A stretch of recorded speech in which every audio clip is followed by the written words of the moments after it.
Hello everyone, this is Emily Schisler, the director of the literacy team, and this quick screencast is made for you by the larger literacy team. Wanted to talk to everyone about new vocabulary lists that we are going to be distributing in the imminent future. And wanted to make sure that this transition is as smooth as possible. So in this screencast, we're going to talk about why Team Literacy, or the leaders of Team Literacy, thought we needed to make a change with the list that we have. We're also going to talk about how we chose the new words and the process that we used to try to really get this right. And lastly, we're going to talk a bit about what this means and these new words mean for you and for your team. Let's start by thinking about why it is that we need new words. I'll give you a minute to just read this quote to yourself, which is from the Journal of American Psychology.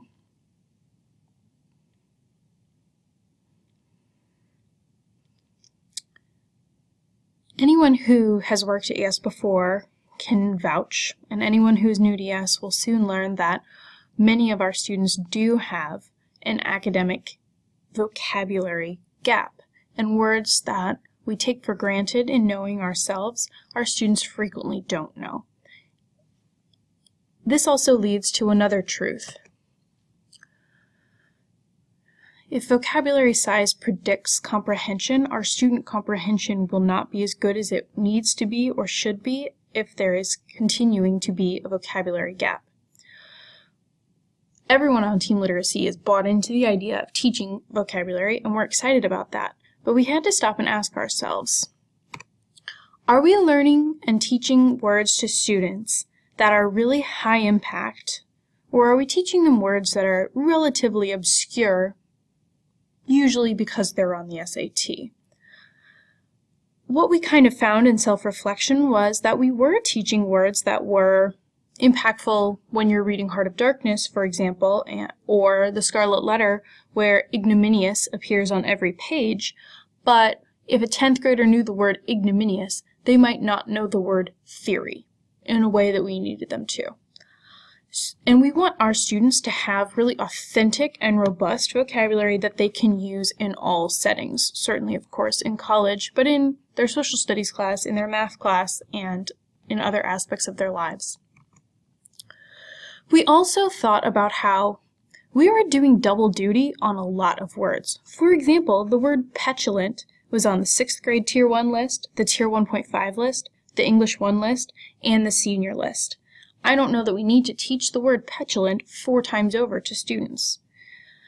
So that is a place where there were just actually a lot of words that were getting taught twice or 3 times or even 4 times. We also wanted to have more high-impact words. The word fusillade might be an important word for 12th graders, but is that more important than they're really understanding welfare and what welfare is? Welfare as an adjective and welfare as a proper noun.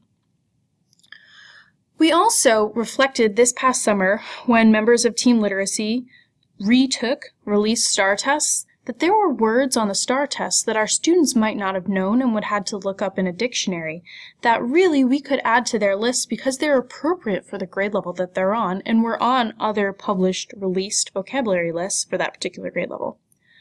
And finally, there have been some exciting changes to the SAT that will roll out in January of 2016 that does mean that we can stop teaching some of those more archaic words. The old SAT used these style of questions that we're used to seeing on our own vocabulary quizzes, where students were given a sentence and had to fill in words into the blank, which is why words like bolstered appeared on the 11th grade list. Bolstered is an important word, but is it a more important word than a word like, again, theory? Well, the good news is, on the new SAT that begins in January 2016, these types of questions have completely disappeared, and students will only be tested on vocabulary in context. And there are also only 4 answer choices. So this is from a Khan Academy released SAT practice exam, and you'll notice that students are working with the word form and deciding which connotation of the word form fits into this sentence. This is what the new SAT looks like. So the likelihood that students get a question about filling the word fusillade into a blank is much smaller. Now you might be thinking, how are these new words selected? Well, the good news is carefully and purposefully. The wonderful Erica Bundy compiled every published list that we could find, including ones we were already using. And by the way, if you're watching this at home, you can pause here and click on any of these boxes, which are hyperlinked to the sources. So we pulled the academics word list, the new academics word list, the Cox Head list, this published list called EDL, which is a mystery source that is what publishers use in writing tests and writing books for a particular grade level, and so on and so forth. Erica Bundy actually typed all of these lists into Excel and created a pivot table to see on which lists words appeared. Then she color-coded and denoted if we were already teaching that word, in what grade level we were teaching it, and if not, noted that as well. So for example, one of the most frequently used words that appears on 5 different lists, the word obtain, we weren't teaching in any grade level. And we weren't teaching theory, which is why I keep coming back to it, or release, which we know to be an important word for the giver, for example, or utilize, structure, etc. So some of these really high impact words that are appearing on 4 or 5 published vocabulary lists were just not in our curriculum and had to be added. So we decided each member of the literacy leadership team, Allie, Skiba, Marissa, Erica, Simone, and I sat down with all of the lists that we currently teach and eliminated the esoteric vocabulary in favor of the academic vocabulary.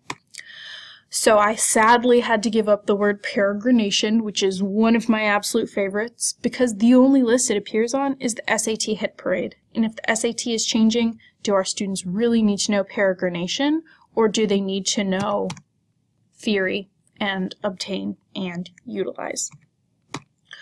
So we added, where you're going to see on this master list in highlight, obtain is now on the 9th grade list, and theory is now on the 6th grade list, and release, because it matches with the giver, is on the 6th grade tier 1 list, and so on and so forth.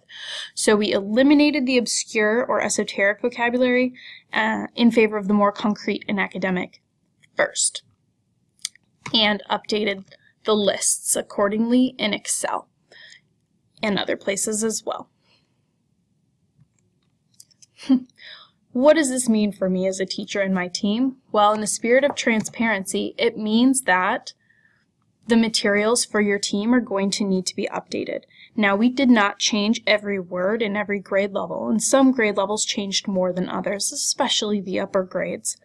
But every single grade level has new words fit into existing units. So the units with charts, with sentences, with PowerPoints, and quizzes are going to need to be updated, because Common Assessments are going to test these new lists. We want to reinforce that these words are important and high impact, and really we'd love to see them showing up on other courses and contents tests as well.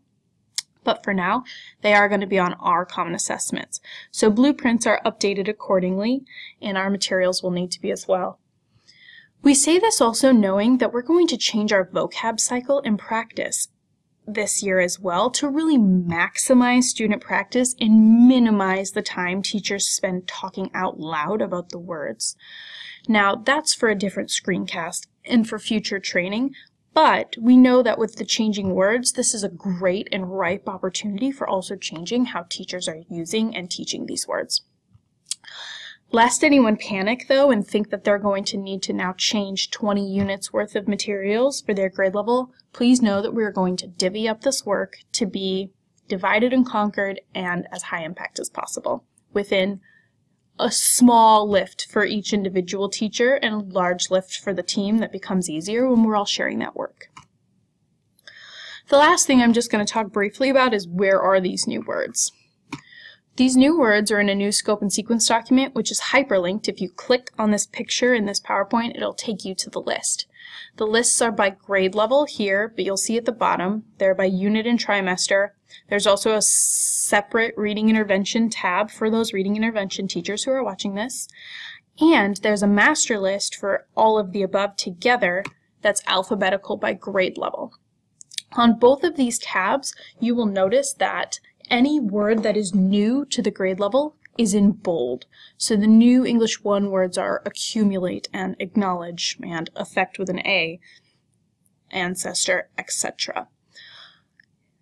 We will, at a later date, also talk about prefixes and suffixes and how that's going to play into our new vocabulary practice in class as well. But for now, know these words are readily available to you already. You can think about them now, but we will start creating and not recreating, but revising the current resources to use these new lists that are high impact. We want to end with the idea that really we are all responsible for growing our students' lexicons as quickly, efficiently, and purposefully as possible. I know this is a lot, and while the good news is we really aren't making many changes on Team Literacy this year, we are excited about these new words and their impact on STAR or the SAT or just general student lexicon, and we thank you for being a part of that process with us.